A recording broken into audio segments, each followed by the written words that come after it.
we we live in a dynamic climate here in Kansas that kind of throws us lots of bones in different directions. And so trying to keep up with it is really, really a difficult challenge.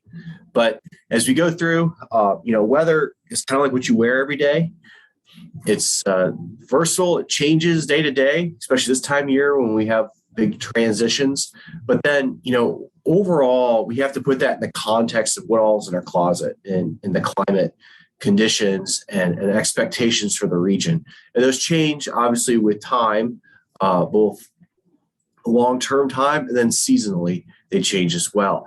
And putting that in perspective is something that both the public as well as decision makers are really struggling with, as there's a lot of other information out there, and it's hard to put that information with a lot of the data that you use on a daily basis. And so one of the goals that we've really worked with is trying to find that balance between these extremes and basically level out that pendulum, which is really overall climate. And like I mentioned, put that in a way that people can utilize real time. So, precipitation events have been increasing in intensity over Kansas and over the continental U.S. For about the last 50 years.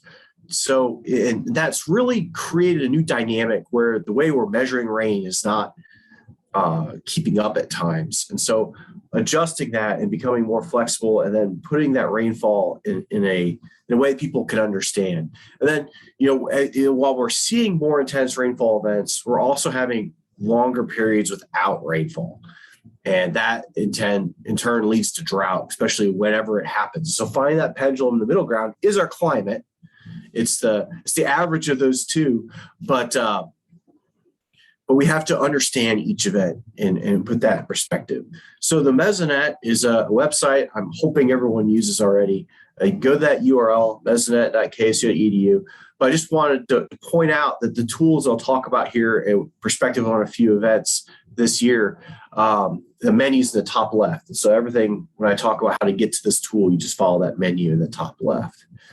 So the first thing we did add to provide some climatological perspective on precipitation events is just rainfall. Folks really wanted to, whether it was for ET calculations or water budget balance stuff, or just general knowledge of how much rain fell in the last storm system. We created a precipitation page. You go to the menu, precip, and daily totals, and you can find the comparison of the recent rainfall to normals. And so the normals are taken by the nearest 30-year co-op site if the Mesonet station doesn't have a 30-year record, which only about 13 of our stations have 30-year records. They take the nearest co-op site, National Weather Service cooperative site, and compare that climatology to the data we collect. It's obviously precipitation is highly variable over short periods, short distances, and it captures some of that, but a 30-year average would hopefully average all those differences out. And so you get that page brings up this. You go through the different time periods, and you can look at the overall accumulations over time as well, and in each rain event. So you could change, like I mentioned, here's just 300 last year. This was actually ending as of November 9th. But just looking at deficits, though, is one of the problems that is not comparable from the eastern part of the state to the western part of the state, mainly because of the climate. The 12 inches below average in the southeast is a big deal. But when you compare that to 4 inches below average in the southwest, theoretically they would think that's not as bad, but the climate's greatly different. And so by clicking on each site, you can look at that information or change the maps. And that's why we have differences in the drought monitor. We do have big deficits in the east, but we don't have drought there because we've had frequent enough rainfall. Whereas portions of the western part of the state, this isn't the most recent drought monitor. It came out today. But we see those bigger deficits or smaller deficits have a higher impact in the west. And so we try to capture that by providing that deviation to normal and providing you guys a tool that can quickly summarize that information. And you can also look at that graph to see when that precipitation has occurred and the trends to normal. So the black lines are the precipitation on a daily basis, as well as the brown or the green lines, accumulation of all those events compared to the normal 30-year average. But as we see on this graph, our precipitation was often enough in the summertime where, despite them, they slipped into drought, but they actually overcame it recently. But they had frequent enough precipitation recently to overcome that. Whereas when you go look in the Southwest, Richfield, a lot less frequent precipitation, a lot less average precipitation. And it tells the whole story to why you could give you a good assessment of the drought conditions just by looking at these different indices or these different time periods and precipitation amounts all on this webpage. So the difference in the period between rainfall events is a quick critical decision tool that people can use to know where is drought forming and where are we seeing these trends. Now, ignore that number up in the northwest part of the state, that 365. That's the new station, so it's never recorded rain up to 1/10 of an inch, which will hopefully fix when they get rain. We added that station 3 months ago, and they still haven't gotten 1/10 of an inch of rain. But this provides a great tool. You can look at the different categories, whether it's a 1/2 inch or 1/10 of an inch is considered a wetting rain. So for fire, this time of year, we start looking at 30 to 40 days without a wetting rain. We're looking at increased fire potential in that area, regardless of what temperatures have been and what the wind conditions have been. And in those areas, we also focus on drought concerns. So we saw up to 30 to 40 days in the Southwest there. We expanded drought in the Southwest this week to compensate for that. And the same goes for further north, where they're also at 30 days or 28 days at the time of this making. So drought also expanded in that area. Now, granted, that takes into consideration antecedent conditions, but it's a quick glimpse of the precipitation trends and are we getting drier or over time, and how long has it been since we've had precipitation. And you can correlate that with the drought indices, and I just did that here with the drought monitor over time. Both these kind of have the same y-axis. But we look at drought monitor, especially focus on September 21, and we see we started going a period in the warm season without precipitation. And we obviously have vegetation growth and bigger evaporative demand. And so as that threshold's growing and we've gone longer and longer without a wetting rain, we're seeing drought increase as well. And the soil moistures is just another way to compare kind of two tools. We have a soil moisture page where you can look at the different depths. And I just highlighted the 20 centimeter depth here, where we can see where we had abundant rain, basically between March and July. But then the smaller rain events and higher environmental demand for moisture, we see that soil moisture flatline, and we saw that demand or the time without rain increase. Those two overlaid together are not good. And so we see definitely a concern for drought growth in the area just by looking at how long it's been since it rained. And we could do that in the Southeast too, highlight Sedan again in Chautauqua County, where between March and late May, we saw a big increase in days without a good wetting rain. And as a result, we saw drought conditions start to increase. Now we got some rainfall events, so our triangles are smaller. We see more frequent rainfall events, but then we started to go a long time without a 3/4 of an inch of rain a day. And we saw subsequent drought development, especially in the times of high demand. And soil moisture in Sedan's a little more tricky, different soils there. But you can definitely see a trend where we had the longer periods where we see a downward trend in the 20 centimeter soil moisture. So it can go the other way too. We can look at heavy rain events and higher values than compared to normal. This is just the 30 days that was ending on the 9th, where we see the central and areas of central and eastern Kansas saw a lot of rain. And that helped wipe out that drought. And we can see the positive anomalies really quickly with this tool. So kind of shift gears a little bit. The last tool we added focuses more on daily values and shorter increments. So, we focus on that drought, the right side of the pendulum, but now on the left side of the pendulum, we're concerned about intensity, rain and fall intensities, and how much is too much, and then some historical context. So this is the precipitation plot for Tribune over the last year. And you see right there in mid-May, they had a daily observation over 4 inches of rain.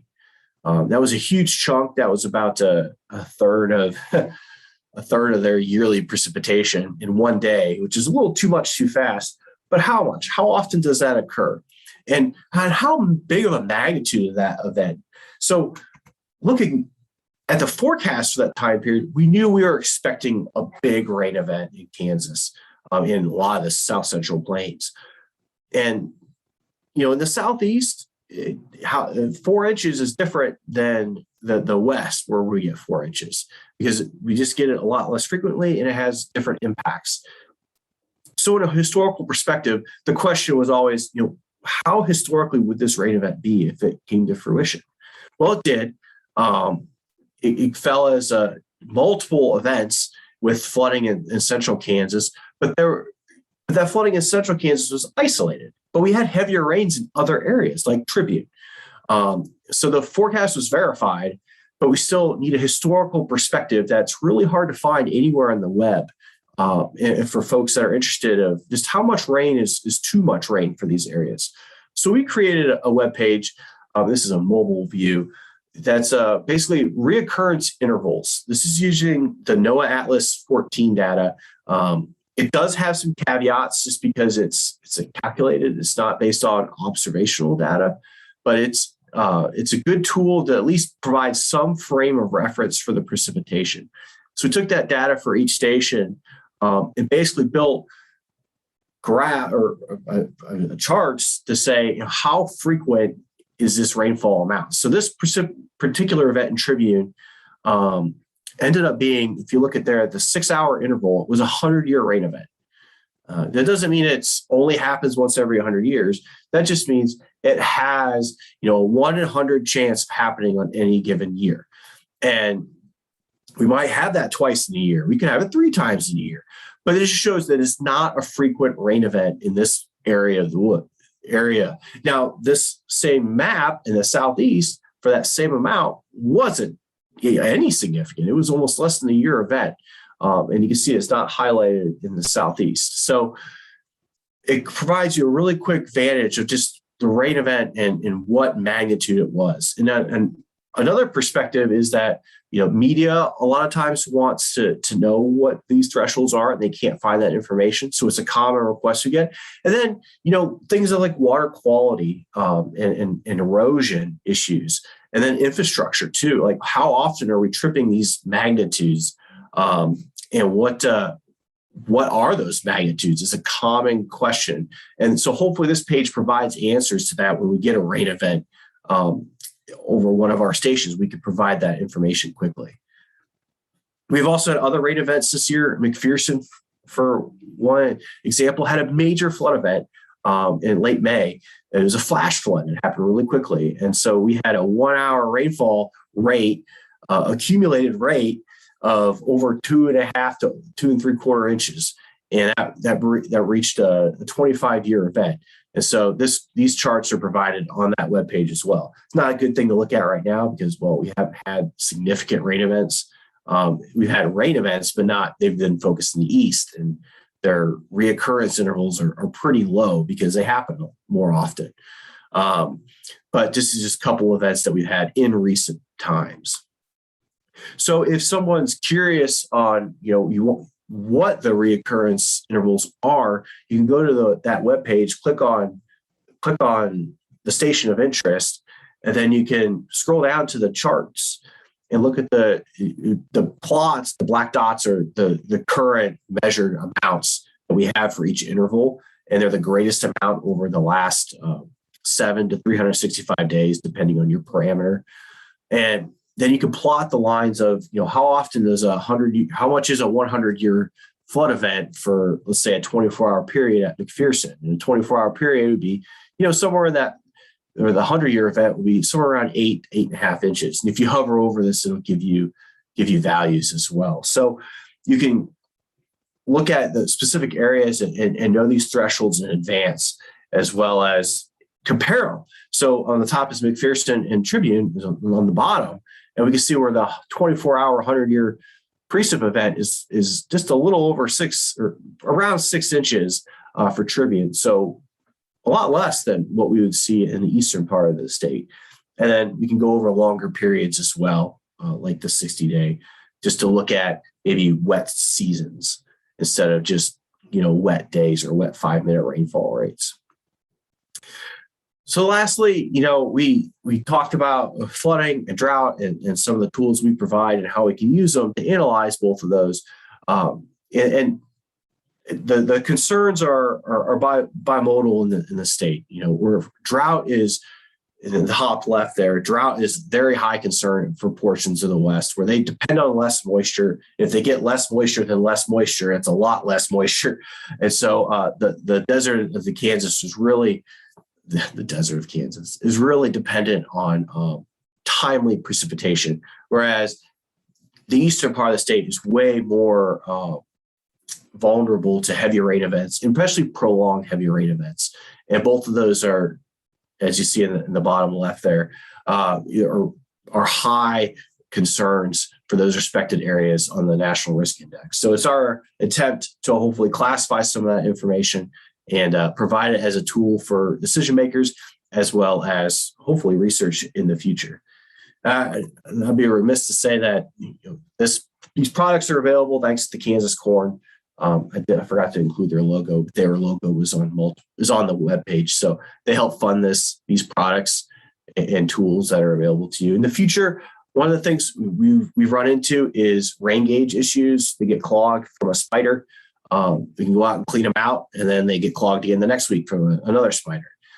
So we're hopefully transitioning to weighing rain gauges in the near future. It gives us a higher resolution, as well as hopefully better accuracy in the wintertime and less issues overall. And then additional things that we've been looking at is webcams to hopefully provide, is it raining, not raining? And we can look at vegetation conditions around the station with the demands and the precipitation deficits or surpluses that we're seeing, and then putting all that together and hopefully additional climate applications. Thank you. Well, thank you for sharing all this. This is great information and some awesome tools. I'm going to pull up the chat here there's a couple of questions or comments. Let's see.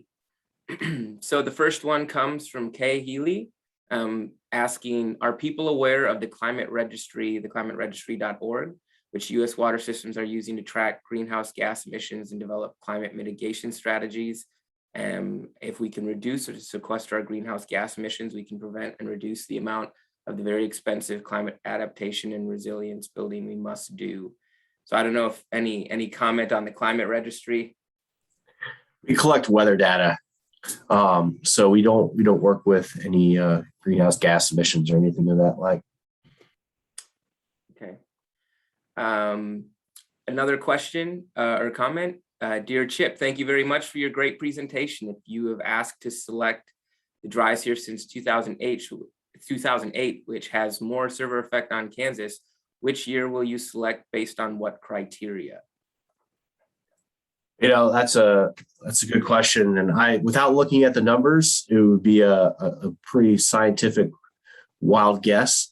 But 2011 and 2012 was definitely two years that stand out in Kansas history as one of the drier years.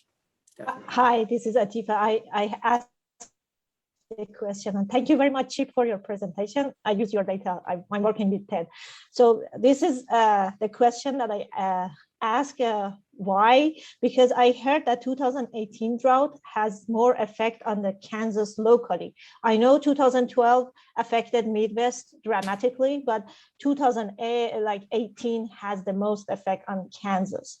So because you work with the precipitation, and most of this, like the drought indices, is coming from the precipitation. I know it's a tough question, but yeah, it's just Thank you Well, very much. yeah, and I will agree that 2018 was a big impact year, and the timing of drought is usually more critical than just the quantity of drought at times, because we can have a dry period in the middle of winter that is low impact because we just don't have the vegetation and the evaporative demands. Whereas 2018, that flash drought was high impact because it was during the growing season and it had a significant results on crop and pasture and water supply. So yeah, and hopefully all these tools I provide you can help get a good time capture of those. It's hard to go back and do historical events, but as we move forward into future events, it gives you a one glance look, and maybe we can do some better comparisons in the future. Thank you very much. Thank you. All right, well, we're going to keep things moving along, but thanks, Chip. And if you guys have any other questions for Chip, you can put them in the chat and I can make sure they get passed on to him. But we'll be moving on to Chad Omitt. Chad, are you out there? Do you have are you able to share your screen? I'm trying to right now, Josh. It says disabled share, host disabled attendee screen sharing. So I'm not sure. Are you a co-host? I don't know if I am. Unfortunately, the federal government doesn't allow us to use the executable file to download for this. So I'm using the browser version. I don't know if you that know has what? any... It doesn't have you marked as a co-host. So you're going to need to really quickly go back to the main session and message the Kansas Water Office, the main account, and just tell them to make you a co-host. And then then you can share your screen.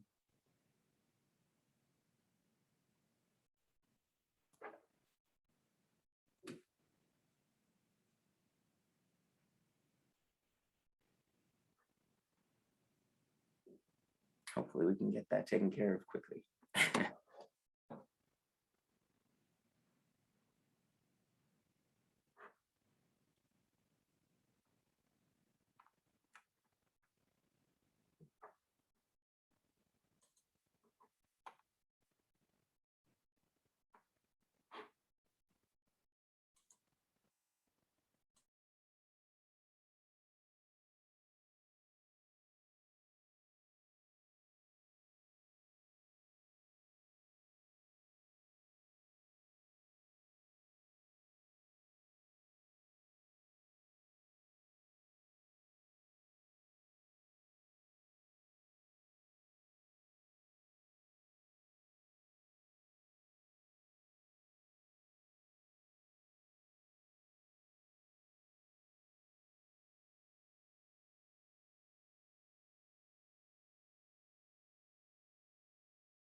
I think we got him a co-host designation now. Do we have you back, Chad?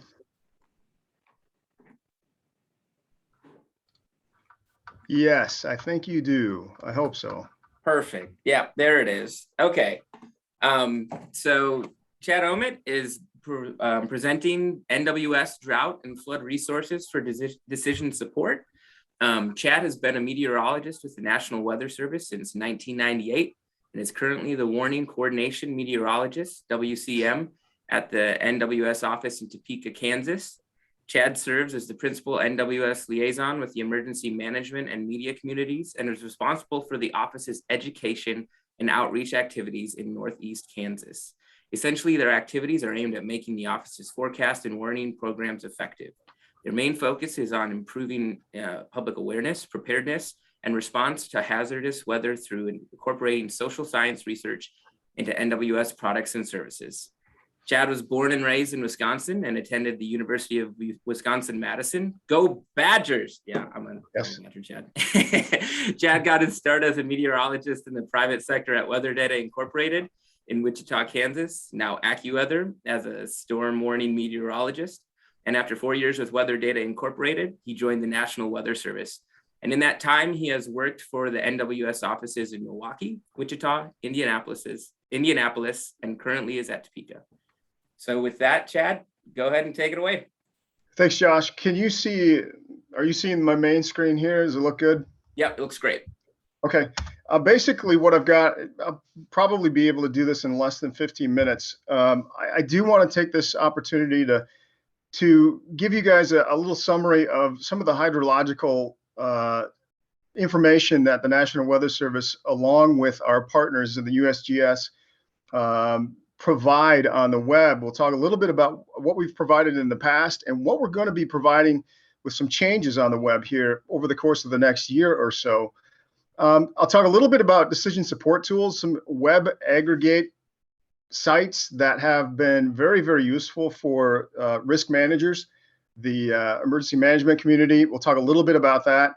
Just touch a little bit on some of the drought resources. Chip talked about the drought monitor, so I'll talk a little bit about that, and then end with a little bit. We'll talk a little bit about weekly, monthly, and seasonal forecasting. We'll have a little bit of fun with that, talking about the limitations of predictability and so on and so forth. And so, real fast, just at the beginning here, I do want to talk about the organization of the Weather Service. There's actually about 122 offices. We call them field offices across the country. These are the offices that are responsible for the warnings that you receive. They can be tornado warnings. They can be your general forecast for weather information, or they can be for river flood warnings, flash flood warnings, so on and so forth. And so there's a lot of them. There's 7 that actually serve the state of Kansas. And then on the right, you see the river forecast centers that provide the information on river forecasts across the country. And so you see there for Kansas, we actually have 2. There's one in Kansas City that serves the Missouri Basin, and then there's one in Tulsa that serves the southern half of Kansas with the Arkansas Red River Basin as well. Now, there's a lot of coordination that goes on behind the scenes. I like to use the analogy that the river forecast centers are a lot like the cooks in the kitchen behind the scenes. They provide or produce the river forecasts, and then the Weather Service field offices are sort of the waiters and the waitresses that produce and serve up that information as well to the public. And so that's a little bit of how we're organized and behind the scenes, at least as it applies to river forecasting and hydrology, how it works. Where have we traditionally served up this information for you? Waterweather.gov is the site that I'm sure most of you are familiar with. It's what we call our Advanced Hydrological Prediction Services, AHAPS page. It's the acronym that we've used for it through the years. It's one of the most popular pages that we have because it's provided very important information on the river stages and the river forecast for flooding. And it's been very, very useful over the last couple of decades. It's been around for quite a long time. Unless you try to use it on a mobile device, at which you've probably have experienced it, it's very, very frustrating to use on a mobile device. And that's one of the shortcomings because it is an older web infrastructure. And so this page is actually in the process of being updated, and we are going to be going to a completely new web page over the course of the next 10 months or so. We're modernizing it and we're getting it into the 21st century. The web architecture is going to change. It's going to first and foremost be more mobile friendly. And so I think that's going to be a great advantage over what we've got currently. But we're in the process of migrating all of that data over to the new website. There is a beta site that is live that you can go visit and just become familiar with some of the layers and the maps that are available. There's not much there yet. But water.noaa.gov is a site where some of the changes are beginning to come together. And the plan is over the next 8 months or so is to add more and more features to the website until about September of next year. This will go live and it will replace the old AHAPS hydrograph page that you're familiar with. I've messed around with it. I've seen some of the improvements that they are planning on providing. It looks very good. I think people that use the data will find it much more useful and easy to use, especially on a mobile device. And so I wanted to talk about this. I wanted to bring this up because it is a big deal. It's like I said, the AHABS page has been one of our most popular pages, and that's going to change over the course of the next 6 to 8 months. And then by September of next year, it will replace our current AHABS page as well. So a little bit about the actual observational network of our rivers and hydrology that we have here in Kansas. We've got over 200 stream gauges across the state. Not all of them are forecast points. Not all of them are automated. A lot of these are manual, meaning that there's a staff gauge that you can see in one of those pictures where a human being needs to go and look at the level of the water to report in of what the stage of the river is at, or there's a wire weight gauge that they manually will use to measure the height of the water. And then you see at the top there that one of the USGS automated gauges, and those are the sort of the best of the best when it comes to automated data flow and measuring stream flow, so on and so forth. And so we have a mix of all of those that make up this observational network of stream data across the state. We work closely with the USGS for maintenance on the USGS stage or the gauges. And then when it comes to some of the manual gauges, the Weather Service will work with the local counties and the communities to make sure that if there's anything that needs to be fixed with those, that we'll go ahead and take care of that as well. The river forecast points across Kansas, there's over 100 of them. Not all of these points have forecasts daily. Some of them do for water management purposes, but not all of them do. You will only see the forecasts for the points that you see on this map when flooding is forecast to occur or is occurring right now. But those are the forecast points that we have here across the state of Kansas. You can kind of see it follows some of the major rivers, main stem rivers across the state. And then the green line delineates the area between the Missouri River Basin Forecast Center in Kansas City and the Tulsa Forecast District in the Arkansas down to the south. So here's the output. You are familiar with this probably. You've seen the hydrographs before. This is how they've appeared in the past. There will be more dynamic and the ability to manipulate and display information with the new website that's coming out next year. But this is what the hydrographs have looked like over the past. When there's a river forecast in place, active for a site, you will see the forecast curve, and then you'll also see the stage heights along with the impact statements for each of the flooding categories. Now, do these categories change with time, or do the impact statements that are found in the AHABS page, do those change? Sometimes they do, based on land use within the basin. An example of that would be Wildcat Creek in Manhattan, Scenic Drive on the west side. The basin for that creek has seen land use changes and development over the last 10 years. And so some of the impact statements have had to change there because of the land use changes that did occur. So that can happen. For the most part, that's work that's done by the Weather Service along with the local folks there and the communities and the counties where these sites are located.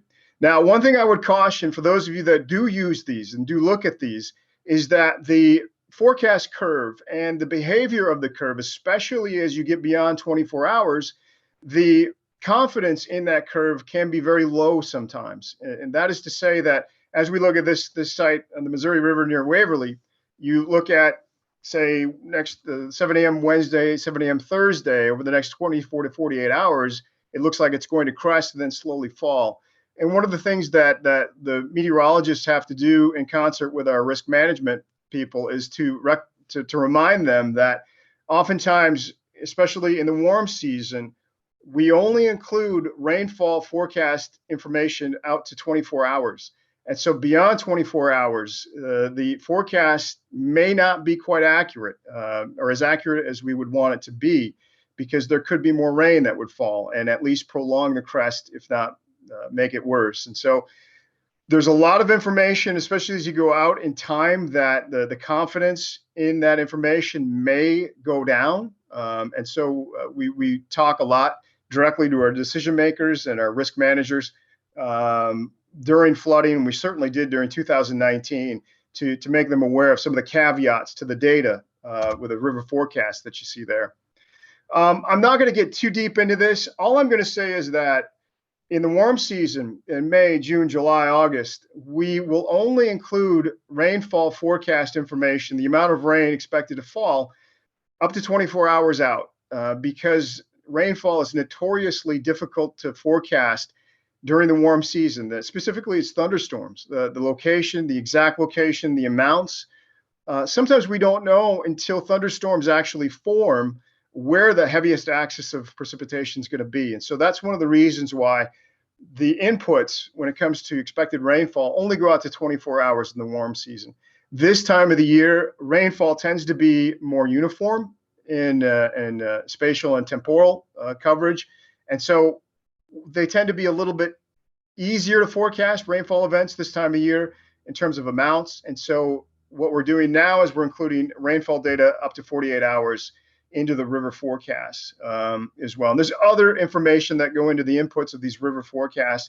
Again, I'm not going to get into it too much. This is an example from 2019. So every morning when the state EOC was operating and I was down there working along with others from the water office and other state agencies, oftentimes our river forecast center would be looking at maps like this along with rain gauge data to provide a best estimate of the data source that would then go into the river forecasts for that day. And then we would also look at the next 24 hours worth of rainfall that was forecast.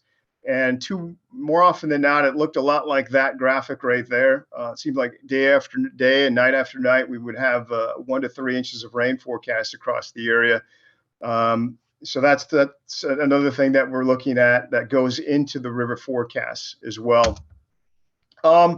I do want to talk a little bit about the reservoirs and the relationship between the rivers and the reservoirs, because our river forecast centers will collaborate with the Army Corps of Engineers to provide an inflow forecast and to really provide an idea of how much inflow so they can develop a water release schedule for the reservoirs. And then based on their schedule of water release, that information obviously needs to go back into the river forecast downstream.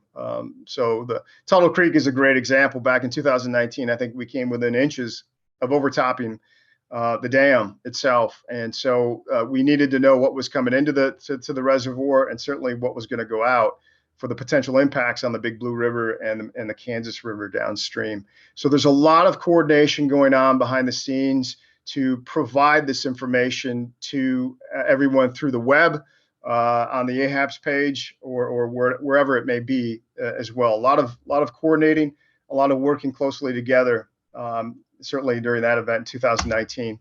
For those that might have been in the state EOC back in 2019, and you worked with me, I talked a lot about the enhanced data display. This is just these are a couple of examples of, I will just call them aggregated websites that allow for the display of a lot of different information, a lot of layers of various information, be it precipitation measured, precipitation estimates from radar, the rain gauges, the river gauges.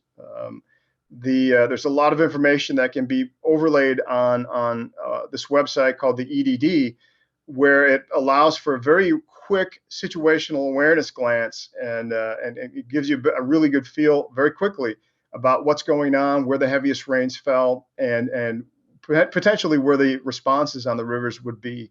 I love that website. It's been great. Our state emergency management partners use that a lot.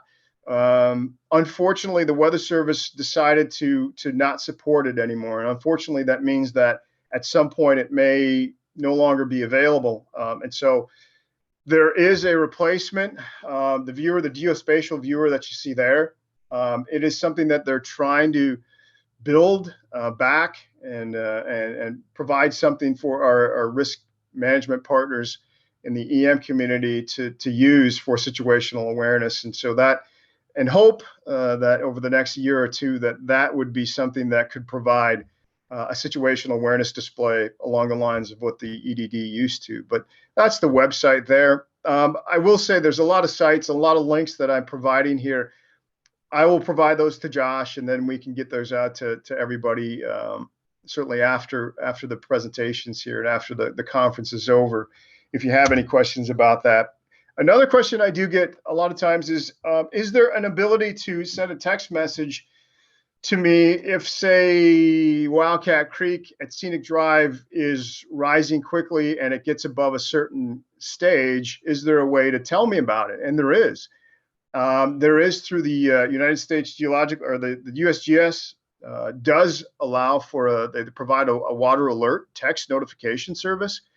This is something that I have on my phone, and I set it up for the Cross Creek in Rossville, and I also set it up for the Wildcat Creek at Scenic Drive for whenever the gauge gets to or above action stage. And I have a text sent to my mobile device every hour, and it's just for situational awareness.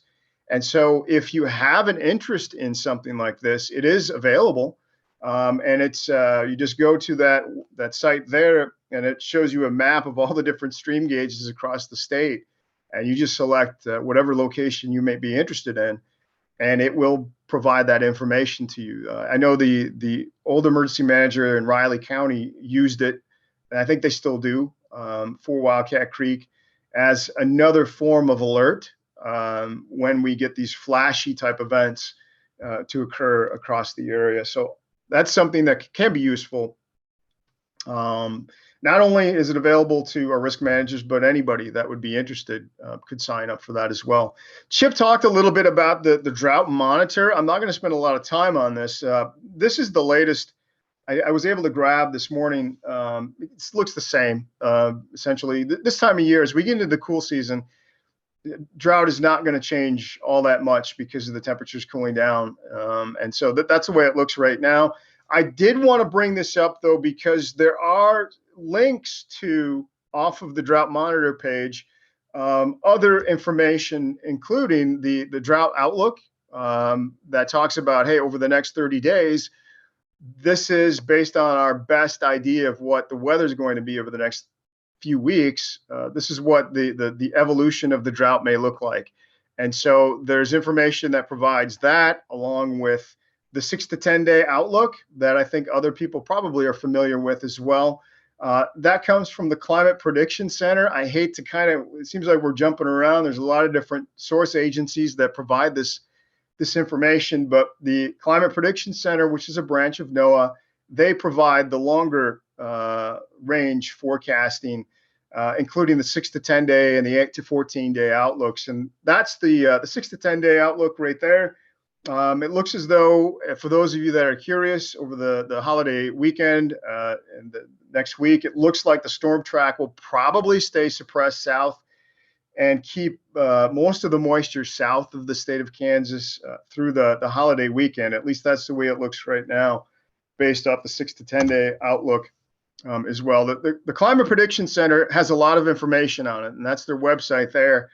The 6 to 10 day, the 8 to 10 or 8 to 14 day outlook, when we get into that 10 to 14 day out range, we really start to push the bounds of predictability. But it's something that I look at, and it can be useful as a first glance at what the pattern may hold over the next 1 to 2 weeks. That's the current 8 to 14 day outlook that I believe was produced this morning. Or yesterday, and it looks like we may see a split pattern with an active storm track across the Pacific Northwest and a more suppressed storm track across the deep south. And over the central part of the U.S., it may stay dry as we head towards the later part of next week into that holiday weekend. So that's an example of some of the information that's available off of the Climate Prediction Center's website.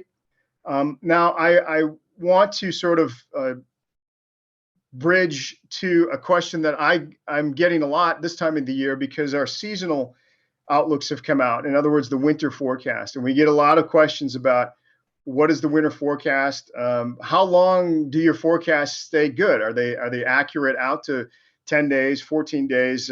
How long can you forecast with some degree of accuracy above and beyond climatology? And the answer is, our forecast right now are skillful. And by that, I mean they provide value and are more accurate out to about 10 days before they degrade towards climatology. That is to say, if somebody were to ask me what the forecast is for next November 27th, 10 days from now, I would look at climatology for that day, say it's a high of 50, low of 29 with a 25% chance of rain. That's climatology. Can we get to the point where our weather service forecasts are better than that to 10 days and beyond? It depends. More often than not, our forecasts are better than climatology out to about 10 days. Beyond that, it's more difficult, and there is a predictability limit to the forecast. 10 to 14 days tends to be the limit by which we're able to do better than climatology. It's just very difficult. And I get the question because when the seasonal forecasts come out, a lot of times we get the question of it's a La Nina year or an El Nino. And so what does it mean for Kansas? And Doug talked about this a little bit yesterday. And the answer for La Nina, unfortunately, is it doesn't mean a lot. As we look back over the last 50 years, the weather can be warmer, colder, wetter, drier, whether there's a La Nina going on. And one of the reasons for that is that there's a lot of other climate phenomena that can dominate our weather, like the polar vortex, like what we call a Madden-Julian oscillation. There's a lot of different things going on in the atmosphere, and the research is just getting going on